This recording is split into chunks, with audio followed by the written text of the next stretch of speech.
Perfecto, bueno, pues muy buenos días.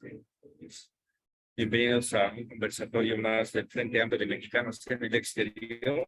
Este día hablaremos del rumbo que debemos de tomar, las tareas que hay para el 2024, cuestión de la Comisión de Situación de los Migrantes en el Exterior. Y este día tenemos la participación de Tatiana Rivero, integrantes del Frente Amplio de Mexicanos en el Exterior, radicada allá en Canadá, y así de igual manera de Andrés Zamora, quien es congresista de Morena, también allá en Canadá. Adelante, compañeros. Pues muchas gracias, Diego, por la invitación. Estamos muy contentos de estar aquí. A mí me gustaría comenzar contándoles un poquito sobre las particularidades que hubo en estos procesos electorales. Es la primera vez que en el extranjero se lleva a cabo una votación de manera presencial, pero cuyo recuento, digamos, el recuento del voto sí fue de manera electrónica. Para ello se usó un sistema que digamos nunca se había utilizado, por lo que era, digamos, a manera de prueba piloto. Eh, la verdad es que funcionó bastante bien. A nivel de la participación aquí en Montreal, se superó las expectativas, es decir, había un padrón de alrededor de 300 personas, de las cuales solamente 10 se registraron en Internet, pero hubo la participación finalmente de 33 personas. Lamentablemente no pudieron emitir su voto todas. Esa sería la primer tarea, creo que tendríamos que arreglar de aquí al 2024 para que mucha más gente pudiera participar, porque la cuestión fue que la gente quería pues votar con su credencial de elector registrada en México, es decir, no habían hecho el cambio de domicilio y no se les permitía hacerlo, ¿no? Ni con pasaporte. Eh, esta, esta cuestión obviamente ya había sido tomada en cuenta por el gobierno de Andrés Manuel López Obrador, y de hecho venía incluida en el llamado Plan B, ¿no? La propuesta de reforma electoral que finalmente se rechazó por la Suprema Corte de Justicia. Ya sabemos todos que pues se hizo de manera bastante parcial esta anulación, pero bueno, creo que debemos seguir luchando porque sea un derecho de todos los mexicanos migrantes en el exterior el poder votar con el pasaporte o con matrícula consular, ¿no? Ese fue, digamos, el primer impedimento de la participación. Pero bueno, fuera de eso, la verdad es que fue una grata experiencia estar acá como representantes del partido de Morena. Creemos que la gente sí está interesada en votar, que sí está interesada en participar y bueno, creo que en primer lugar, lo que nos falta aquí como mexicanos en el exterior, pues sería el de organizarnos, ¿no? Porque sí estamos muy dispersos. Estamos trabajando en ello, que estamos tratando de crear pues nuestros comités de base y demás, pero creo que la principal tarea en ese sentido como migrantes será la de, digamos, apoyarnos entre nosotros, ¿no? Nosotros tenemos la convicción de que todo mexicano que llegue acá debe estar acompañado por otros mexicanos que ya llevamos un tiempo acá, que aunque no sean muchos, de verdad sí es una gran ventaja el llegar, ¿no? El proceso de migración nunca es fácil, los trámites burocráticos son largos, son tediosos, a veces son desconocidos por muchos, por muchas. Hay varias oportunidades de empleo que da el gobierno de Canadá y que a veces se desconocen, ¿no? La gente llega mayoritariamente a establecerse de manera digamos, sin papeles, a trabajar sin papeles y demás. Eh, um, y, y además hay un problema muy grave de violencia a las mujeres, ¿no? Entonces, creemos que entre todos los mexicanos radicados en el exterior, pues si nos unimos y logramos buscar las formas de apoyarnos para poder pasar por todo este proceso migratorio de la manera más pues humana y amigable posible, pues será un primer paso a nivel de migrantes. Y yo quería abordar como las preguntas como principales, ¿no? De ¿Cómo prepararnos de cara al siguiente periodo electoral presidencial en 2024? Yo creo que hay como dos tareas urgentes. En el caso de los migrantes que estamos, al menos en Canadá, porque sí hay que separar como las características de migración de cada país, ¿no? En el caso de Estados Unidos hay una tradición histórica de migración, sobre todo desde los braceros, y entonces son sectores, o la mayoría de la gente que está en Estados Unidos como migrantes, son sectores populares, ¿no? Son de la clase trabajadora, sectores que incluso tienen mucha afinidad por el obradorismo. En el caso de Canadá, las características de la migración son diferentes, porque quienes llegaron acá llegaron más bien haciendo una maestría o ya con trabajo, ¿no? Con trabajo profesional. Entonces, más bien son como de clase media el tipo de migración que empezó a llegar inicialmente a Canadá. Entonces, eso ya genera como una brecha en las características de las tareas que se tienen que hacer. Entonces, vamos a delimitar primero eso, nuestro universo, ¿no? En términos de migración, Canadá es diferente a Estados Unidos. Entonces, derivado de la experiencia que tuvimos como representantes de Morena en las pasadas elecciones, yo diría que hay dos tareas. Una es de carácter digamos, de estructura del voto en Canadá. Hay que preparar la estructura del voto y es algo que ya la Secretaría de Mexicanos en el Exterior de Morena está haciendo de buena forma, ¿no? Está tratando de contactarse con todos. Yo creo que allí lo que habría que priorizar es que todos estemos ya credencializados.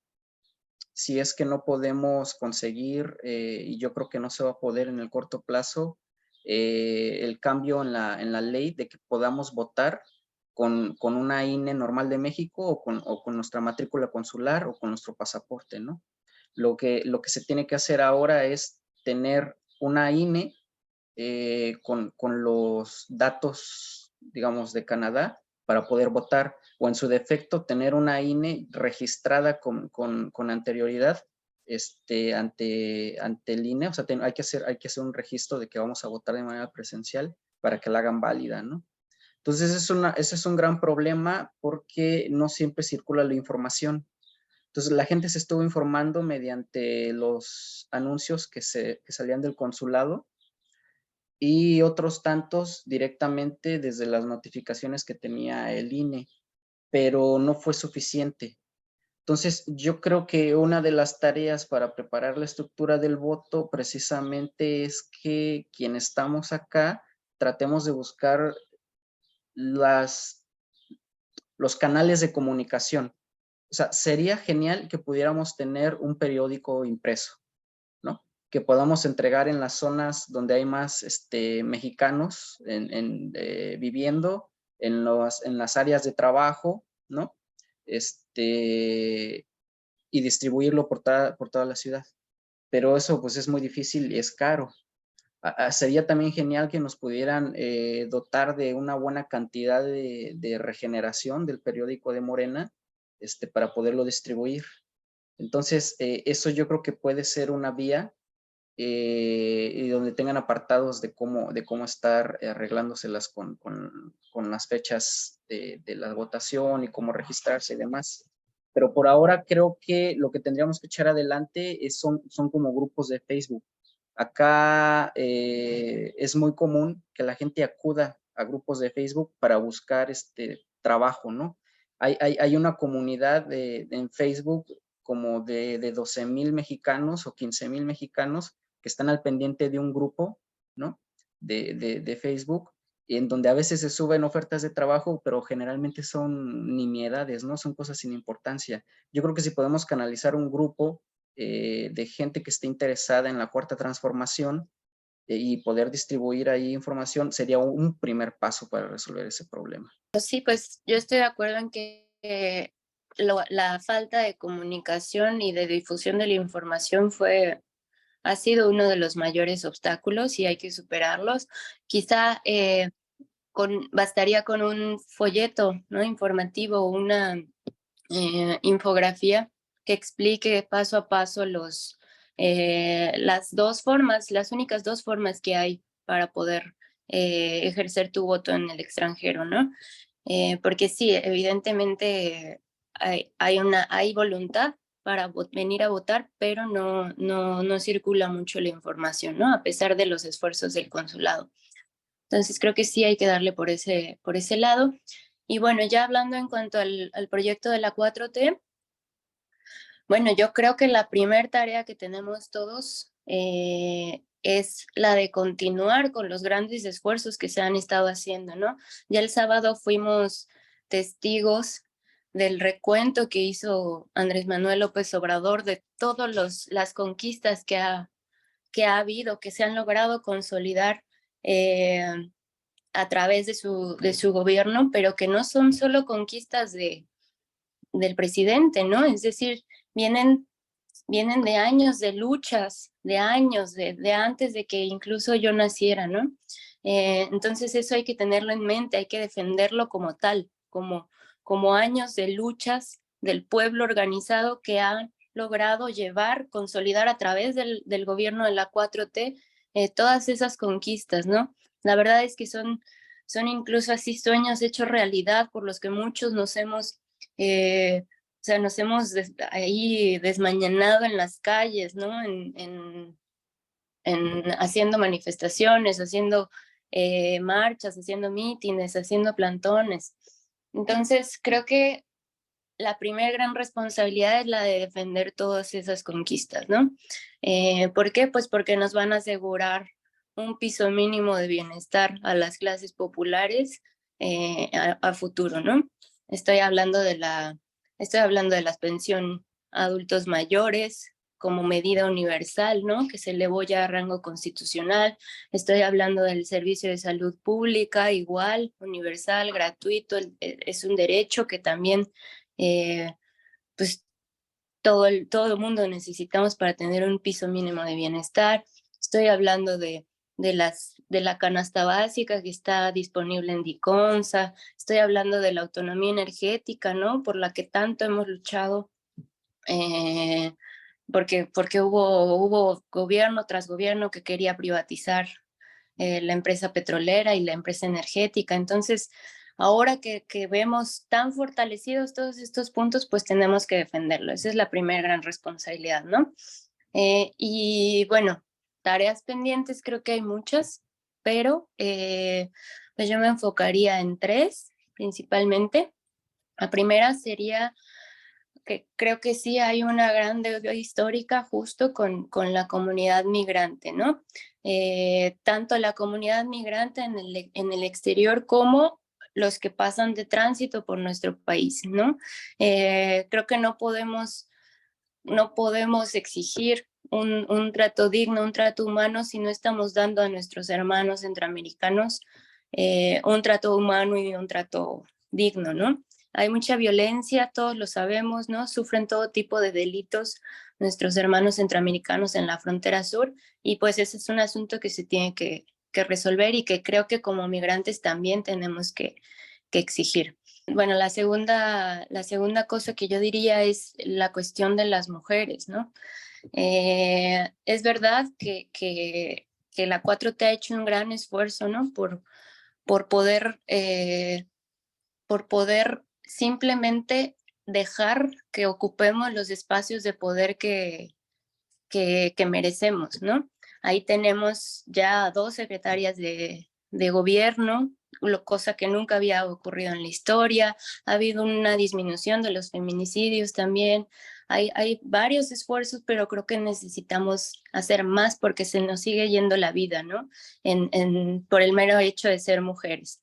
Entonces, esta violencia patriarcal tiene que cesar y tiene que ser parte de la visión de género que existe en todo el gobierno, ¿no? En desde la fiscalía que llega a atender tu caso hasta la prevención, hasta las puertas violetas, hasta los refugios y demás, ¿no?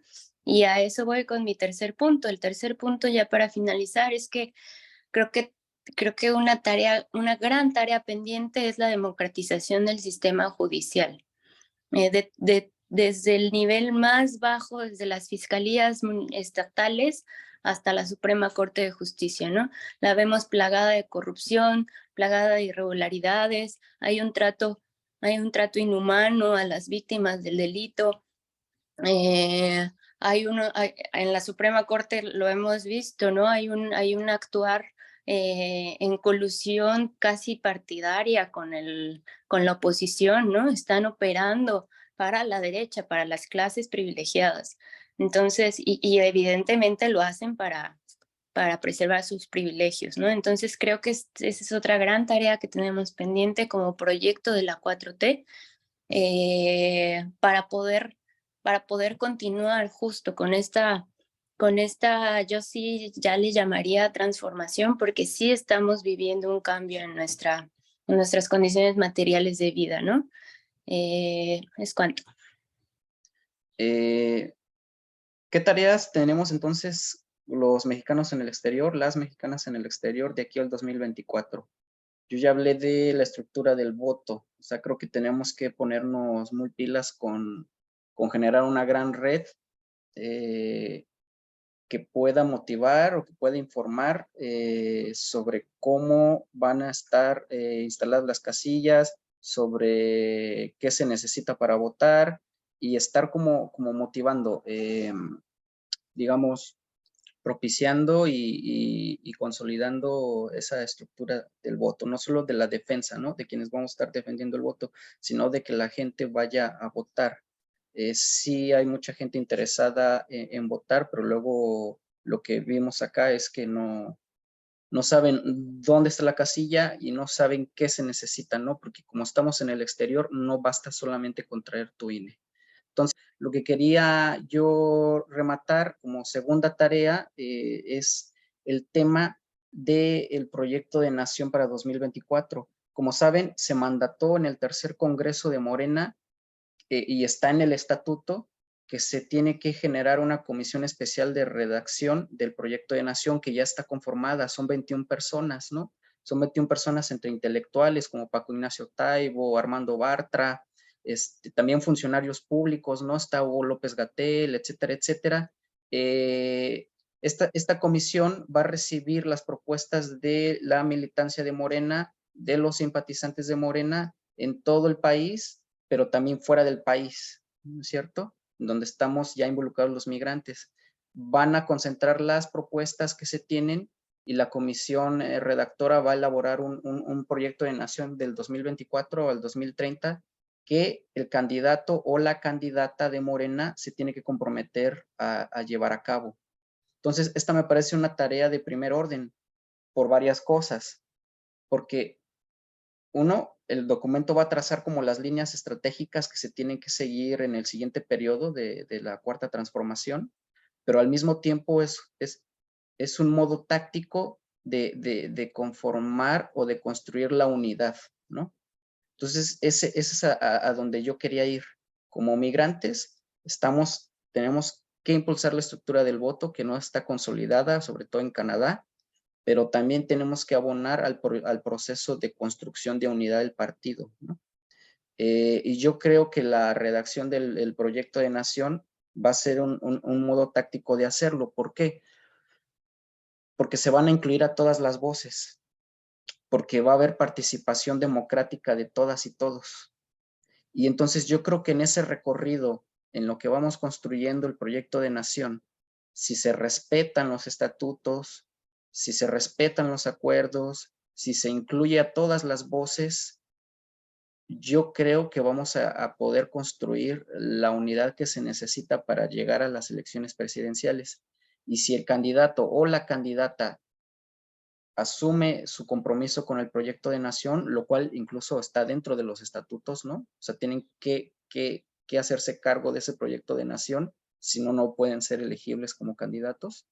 Pero bien, si se hace cargo después de la elección del proyecto de nación, si lo asume, si se hace, si asume su compromiso con eso, la unidad se va a mantener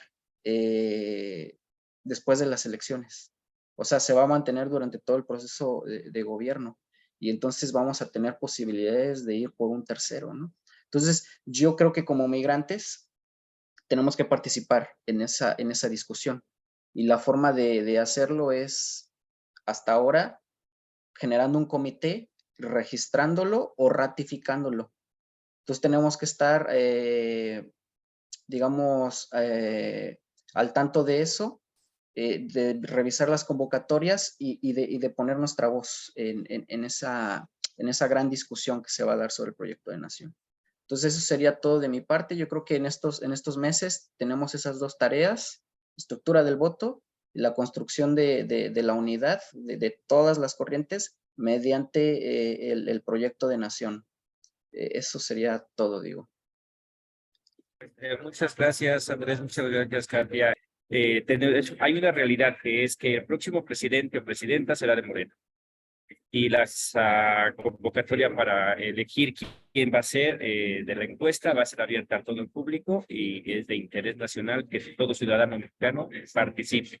Aquel que se quiera unir para formar esta estructura, para ayudarnos, aquí estamos en el Frente Amplio, pero la invitación está hecha, seguiremos hablando de eso, hay mucho trabajo por hacer, hay mucho que realizar y en las próximas semanas hablaremos de los presidenciables, de las personas que creemos que tienen la mejor posibilidad, porque creo que en la información es donde está la solución a todos los problemas.